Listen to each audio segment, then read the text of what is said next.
Everybody, welcome back. So it's official. I had my 40th birthday, and to treat myself, I decided to make a dress. And I wasn't sure which dress to make, so I asked some of my friends online, and they sent me over this beautiful dress that I couldn't resist trying. So let me show you how I made it. I hope you enjoy.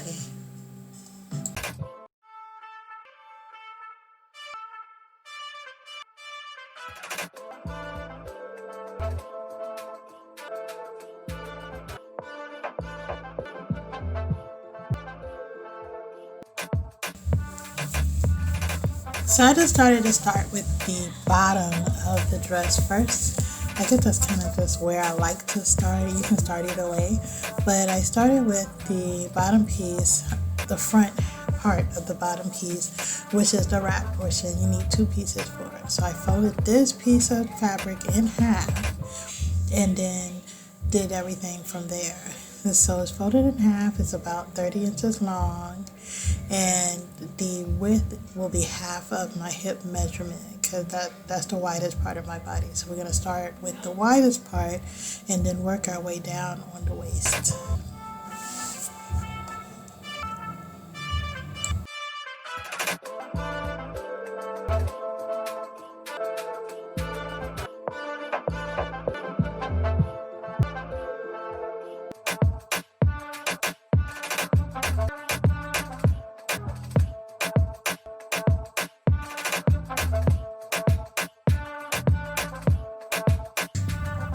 So at the top of the cut that I have is my waistline that I'm working on, and I'm actually putting in needles to mark where my darts are going to go. So your darts go at your bust point, which is from nipple to nipple. And for me, that's 11 inches. So I'm marking the 11 inches with a needle right now, but then later on I'll go back and cut that part of the fabric so that I can put my darts there.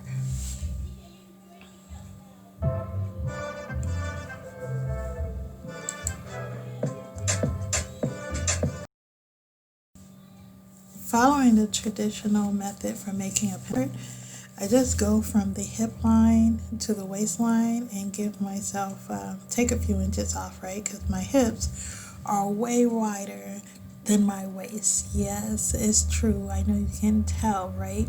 But my hips are about 15 inches wider. Then you want to go in at the bottom for about 2 inches, especially if you're curvy.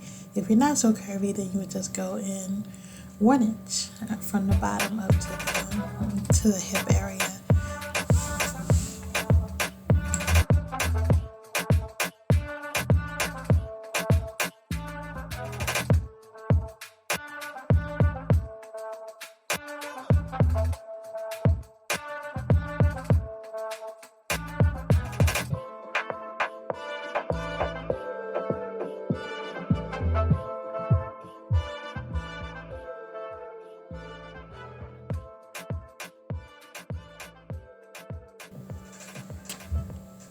That was the front. There you go. So you take the two pieces, you flip them away from each other and lay them right on top of each other, and you have the tulip part of the wrap skirt, and it's gorgeous.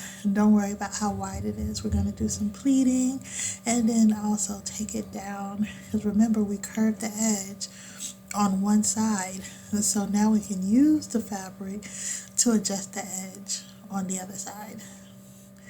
Now the next thing I'm going to do is, look at that, is that dope or what? I'm going to need to cut the back of the skirt though. So I'm using the front pattern that I've already done all the shaping on, to just cut out the back panel because it's only one piece. So in the end, you're going to end up with 3 pieces. You're going to have the front left, the front right, and the back. And this is super stretchy fabric, so you don't have to worry about leaving an inch for the zip allowance or anything like that.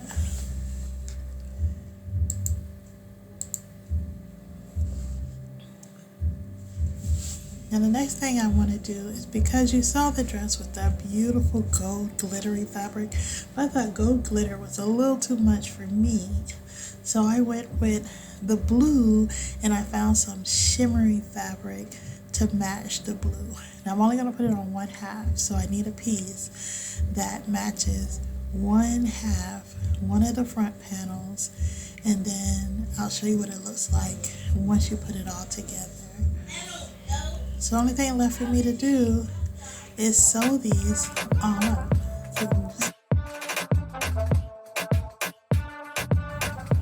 So there you have it. So see how it's like a flat sequence.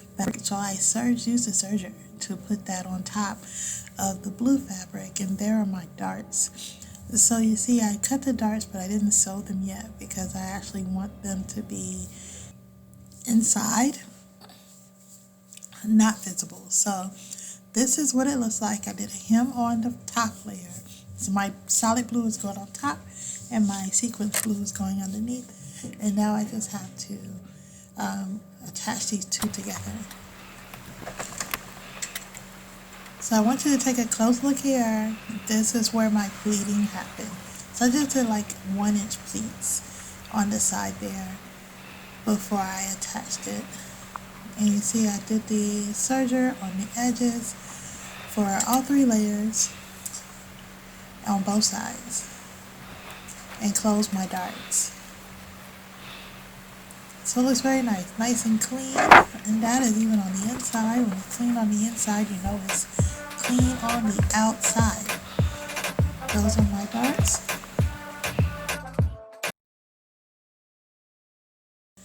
Moving right along. Okay, so we got the bottom of it put together and it's sitting to the side, but we got to get the top of this dress made. So the first thing I'm going to do is cut it the length that I need, which is about 17 inches. That's from my shoulder to the bottom of my waist, well, a high waist, I guess. And then I need it about, on the fold, it's going to be about 13 inches because I am busty, okay? We've seen my picture, so there's no denying that. I need it to have all the room I need. Now the first cut I make is my shoulder. And so my shoulder width, I guess we would do is about 16. So I do around 8 or 9 inches because I want it to go ahead and cover my shoulders. And the second cut I make is for my armhole. And so I like a nice big armhole. I do 10 inches down and use the nice curve to get the shape I want on my armhole. So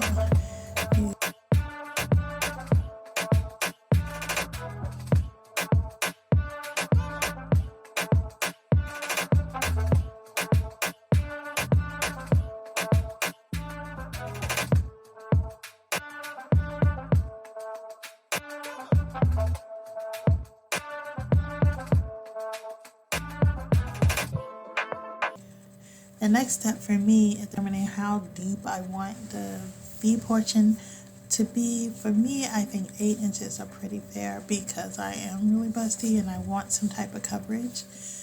So that goes along with cutting my neck portion. I usually do about 3.5, 4 inches. I don't mind it being wide, I just don't need it too deep.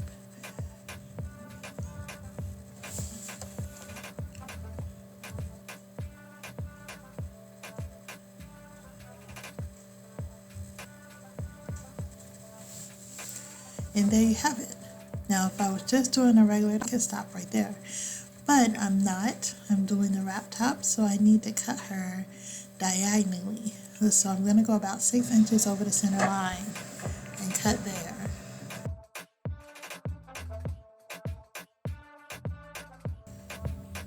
So my next step is to make sure that I cut out a matching sequence portion to go with the bottom portion that's sequenced. So it's the same side as the left side, or is it the right? Well, whichever side you pick, make sure that you cut the matching fabric so that it looks cohesive.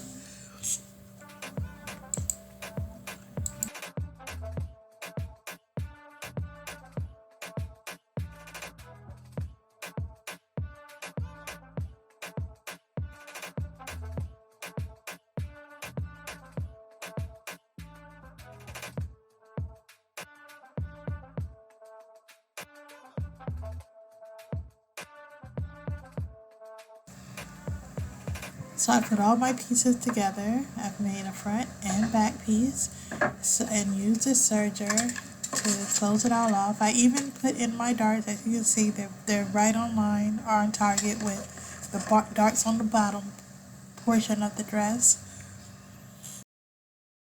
So all I needed to do was put it together. And so as you can see, my pleats are in. I have my 3 layers. It looks really good.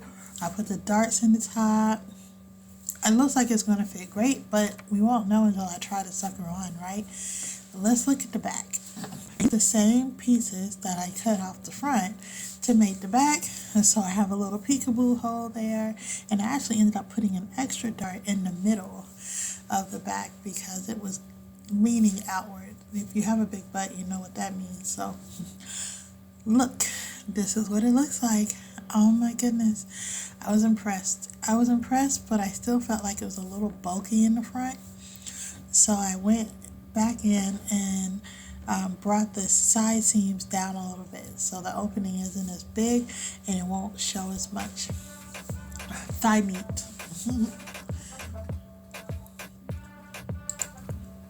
So I decided it needed the sleeves if I want to wear it in the fall. I mean, my birthday is in September, so if I make a dress with no sleeves in September, that means I'm not going to be able to wear it the rest of the winter or the rest of the fall. So I said, let me go in and make some sleeves. So to make my sleeves, I just measure about the width of my arm, my bicep, which is like 17, 18. I go ahead and go with 10 because I need that room. I want my sleeve to be nice and roomy, and then I gave it a length of about 17. So it's not a full length. Full length would be more like 24. I went with 17 because I want like a 3/4 length, and that's it. So there you have it. That's my sleeve. And then you do your little junky reverse S to get the shape that you sew it into. And now I need to make the alternate sleeve. So one sleeve is sparkly for the one side of the dress, and the other sleeve is solid for the other side of the dress. So everything is still very cohesive.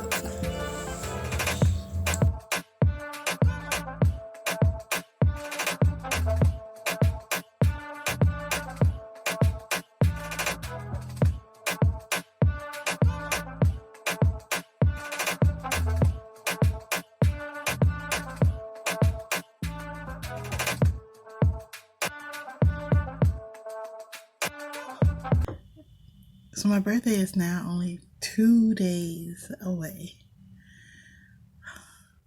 It's gonna be 40. That's my 40 face. I'm gonna be 40. So for this birthday, since we can't really have parties, I am focusing on me. It's just a me birthday, I guess. So first I did this. Actually, first I got my toes done. You see my hands? I didn't get my hands done. I'm not into fake nails, so I'm just maybe a nice manicure. Maybe I'll do like color. I just don't like fake nails. So I got my toes done. They're all sparkly and blue. I made myself a dress, which I can't wait to show you. Got my eyebrows done, and I lightened my hair a little bit. This is phase 1. I still have a lot I need to do to my hair, but you see this? I don't know if this is good or bad. I know most people like lighten their hair until it's blonde and then dye it, which maybe that is a better way, but I feel like when color goes away, I still want to light the color of my hair. So I'm going to dye it probably a color like this, actually. Just like this color. It's like a nice deep plum. It looks good on me. You see, I already wear glasses this color. You know, I like lips this color. So I'm going to dye my hair close to this. What do you think? I don't know. It's doing a lot. It's doing a lot. I guess I have one of those Brad Mumbo videos. Oh no, it's not. It's not bad. Okay, so it's fully conditioner now. I'm just gonna condition it, go to sleep, and deal with it tomorrow.